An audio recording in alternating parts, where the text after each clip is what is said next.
Praise the Lord. கர்த்தருக்கு மகிமை உண்டாவதாக. இந்த காலை ஒரு சிறிய தியானத்தை பார்ப்போம். சங்கீதம் 40வது சங்கீதம் 1வது வசனம். சங்கீதம் 40வது சங்கீதம் 1வது வசனம். நான் கர்த்தருக்கு காத்திருந்தேன், அவர் என்னிடமாய் சாய்ந்து என் குரலை கேட்டார். தாவீது சொல்லுகிறார், நான் கர்த்தருக்கு காத்திருந்தேன், அவர் என்னிடமாய் சாய்ந்து என் குரலை கேட்டார். சங்கீதக்காரர் தாவீது தன்னுடைய வாழ்க்கையில எவ்வளவோ துன்பங்கள், தொல்லைகள், பிரச்சனைகள், வேதனைகள், போராட்டங்கள் சூழ்நிலை நிலையிலும் இந்த வார்த்தையை பயன்படுத்துகிறார். நான் கர்த்தருக்காக காத்திருந்தேன். எதற்காக காத்திருந்தார்? ஒவ்வொரு காரியங்களையும் தேவனிடத்திலே சமூகத்தில் அவர் கேட்டு பொறுமையோடு காத்திருந்தார். அவர் குரலை கேட்டார். தாவீதுடைய குரலை கேட்டு தேவன் பதில் கொடுத்தார். இந்த காத்திருப்பது என்பது மிகவும் நம்முடைய வாழ்க்கையில, விசுவாசிகளுடைய வாழ்க்கையிலே மிகவும் அவசியமா இருக்கிறது. இதை குறித்து பார்க்கும் பொழுது இதனாலே கிடைக்கப்படுகிற நன்மைகளை நாம் பார்ப்போமானால், ஏசாயா 40:31 சொல்லுகிறது, கர்த்தருக்கு காத்திருக்கிறவர்கள் புதுபெலன் அடைவார்கள். அதே 49:23 சொல்லுது, கர்த்தருக்கு காத்திருப்போர் வெட்கப்பட்டு போவதில்லை. எல்லாவற்றுக்கும் மேலாக ஏசாயா 64:4 சொல்லப்பட்டிருக்கிறது, கர்த்தருக்கு காத்திருக்கிறவர்களுக்கு எதிர்பாராத நன்மைகளை தேவன் தருவார். அதனால்தான் நாம் நினைப்பதற்கும் ஜெபிப்பதற்கும் வேண்டுவதற்கும் அதிகமாய் செய்கிறவர் தேவன் என்று நாம் காத்திருக்க வேண்டும்.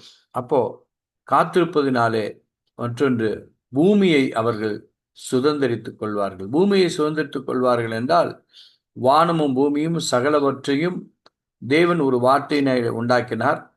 அதனால் இந்த பூமியில் உள்ளவைகள் எல்லாவற்றையும் தேவன் நமக்கு சுதந்திரமாக்கி தருவார்.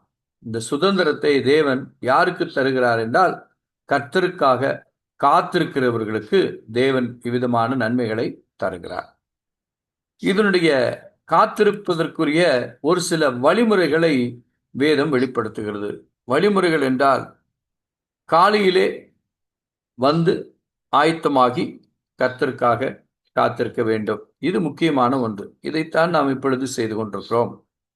அவருடைய புலம்பல் 3:22 சொல்லப்பட்டிருக்கிறது, அதிகாலையிலே தேடுகிறவன் என்னை கண்டடைகிறான் என்று நீதிமொழிகளிலே சொல்லப்பட்டிருக்கிறது. அப்போ 27:14 சங்கீதத்திலே சொல்லப்பட்டிருக்கிறது, நாம் எப்படியெல்லாம் காத்திருக்க வேண்டுமாம்?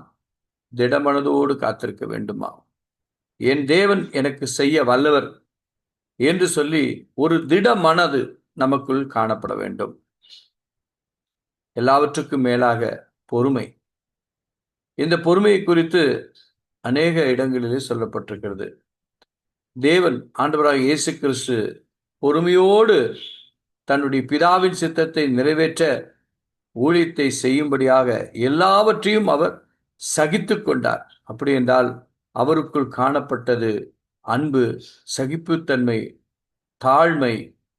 இவை எல்லாவற்றையும் ஒரு தேவனுடைய குமாரனாய் இருந்தும் இவையெல்லாம் அவரிடத்தில் காணப்பட்டது. அது பொறுமை. சங்கீதக்காரர் தாவீது சொல்லுகிறார், பொறுமையுடன் காத்திருக்க வேண்டுமாம். நம்ம ஒரு சில விண்ணப்பங்களை நாம் தேவனிடத்திலே கொடுக்கிறோம், சொல்லுகிறோம். அந்த விண்ணப்பங்கள் நம்முடைய வாழ்க்கையிலே நடைபெற வேண்டும் என்றால் நாம் பொறுமையோடு காத்திருக்க வேண்டும், திடமனதோடு காத்திருக்க வேண்டும். மற்றொன்று, புலம்பல் 3:26 சொல்லப்பட்டிருக்கிறது, நாம் எப்படி காத்திருக்க வேண்டுமாம்? கர்த்தர் மேல் நம்பிக்கையோடு காத்திருக்க வேண்டும். வாக்குத்தத்தத்தின் தேவன் உண்மை உள்ளவர், என்னுடைய வாழ்க்கையிலே நிச்சயமாய் செய்வார் என்கிற நம்பிக்கையோடு நாம் காத்திருக்க வேண்டும் என்று வேதம் சொல்லுகிறது. ஏசாயா 8:17 சொல்லப்பட்டிருக்கிறது, எதிர்பார்த்து நாம் காத்திருக்க வேண்டும். என் தேவன் என்னுடைய வாழ்க்கையிலே செய்வார் என்ற ஒரு எதிர்பார்ப்பு நமக்கு வேண்டும். இந்த எதிர்பார்ப்பு, இந்த வழிமுறைகளை நாம் கடைபிடித்து தேவனுடைய சமூகத்திலே பொறுமையோடு காத்திருப்போமானால் நிச்சயமாக தேவன் அதை நிறைவேற்றுவார். ஆபகுக் 2:3 சொல்லப்பட்டிருக்கிற அந்த ப்ராமிஸ் வேர்டு, வாக்குத்தத்த வார்த்தை என்ன சொல்லுகிறது என்றால், குறித்த காலத்துக்கு தரிசனம் இன்னும் வைக்கப்பட்டிருக்கிறது. முடிவிலே அது விளங்கும். அது பொய் சொல்லாது. அது தாமதித்தாலும் அதற்கு காத்திரு. அது நிச்சயமாய் வரும். அது தாமதிப்பதில்லை. வாக்குத்தத்தத்தை கொடுக்கிறார்.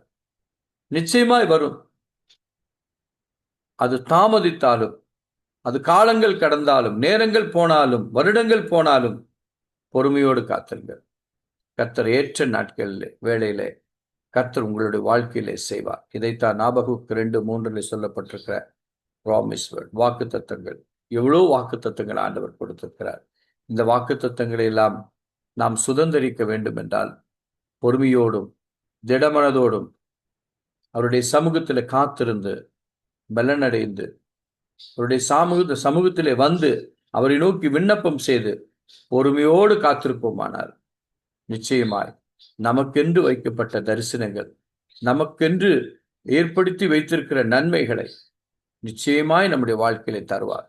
அதனால்தான் நாம் தேவனிடத்திலே நாம் இந்த அதிகாலையிலே வந்து அவருடைய சமூகத்தை நித்தமும் தேடுகிறவர்களாய், அவருடைய கிருபைகளை பெற்றுக்கொள்ளும்படியாய், அவருடைய நன்மைகளை பெற்றுக்கொள்ளும்படியாய், அவருடைய ஆலோசனைகளை பெற்றுக்கொள்ளும்படியாய், அவருடைய சித்தத்தை அறிந்து கொள்ளும்படியாய், அவருடைய வழிகளை அறிந்து கொள்ளும்படியாய் இந்த காலை வேளையிலே வந்து, ஆண்டவரே உம்முடைய சந்நிதிக்கு முன்பாக நான் ஆயத்தமாய் காத்திருக்கிறேன், எனக்கு உதவி செய்யும் என்று நாம் பொறுமையோடு காத்திருக்கும் பொழுது கர்த்தர் அதற்கேற்ற வழி வாசல்களை உங்களுக்கு காண்பிப்பார்.